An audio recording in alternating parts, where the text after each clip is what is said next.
आपल्या तिन्ही पक्षाचे ज्येष्ठ श्रेष्ठ नेते अति जलद गतीने एकत्र आले, याचा सगळ्यात जास्त मला आनंद आहे। म्हणजे कुठेही किंतु परंतु न ठेवताना ही निवडणूक जिंकायचीच आहे या ईर्षेने खऱ्या अर्थाने तिन्ही किंबहुना रासपचे असतील, मनसेचे असतील, हे सगळेच आपल्या घटक पक्षाचे वरिष्ठ सगळे ज्येष्ठ नेते एकत्र आले आणि मनाशी चंग बांधला। निश्चित अलिबागकरांचं एक वेगळं स्वप्न होतं की आम्हाला तर शेका पक्षाला हद्दपार करायचं होतं।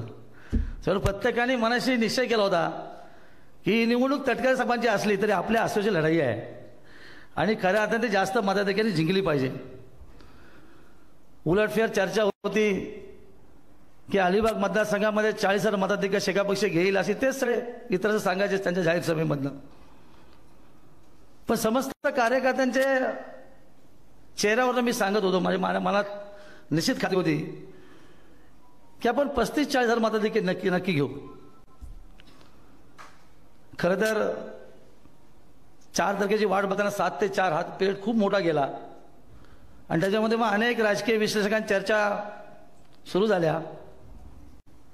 शेवटी उमेदवार चिंतेत असणार, पण उमेदवार मातब्बर आहेत, त्याच्यामुळे ते पहिला हर्षलला फोन करणार, मग महेशला फोन करणार, मला फोन करणार, राजाला फोन करणार, दीपकला फोन करणार, अरे अलिबागचं नक्की काय होणार आहे।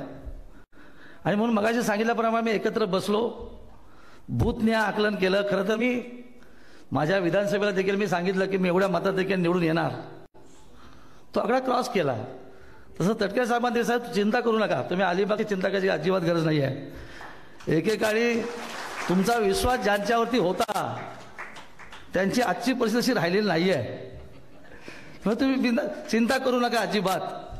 पूर्ण खात्री होती या निवडणुकीचा निकाल जेव्हा 4 तारखेला लागेल तेव्हा तटकरे साहेब त्यांच्या हाताने खऱ्या अर्थाने अलिबागच्या पार्टीवर नक्की थाप देते असं मला पूर्ण खात्री होती।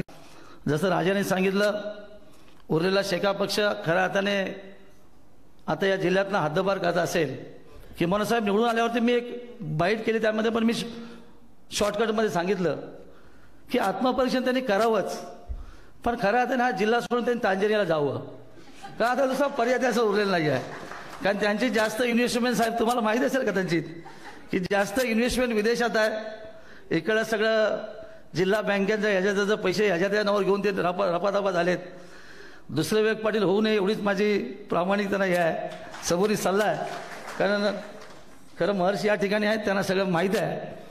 पण अजून वेळ गेलेली नाही आहे, एक टर्म माझी आता संपेल, पण दुसऱ्या टर्ममध्ये नक्की मी त्यांना परिपूर्ण साफ करून टाकेल शब्द साहेबांना देतो। साहेबांचा आशीर्वाद निश्चित आम्हाला सगळ्यांना पाहिजे।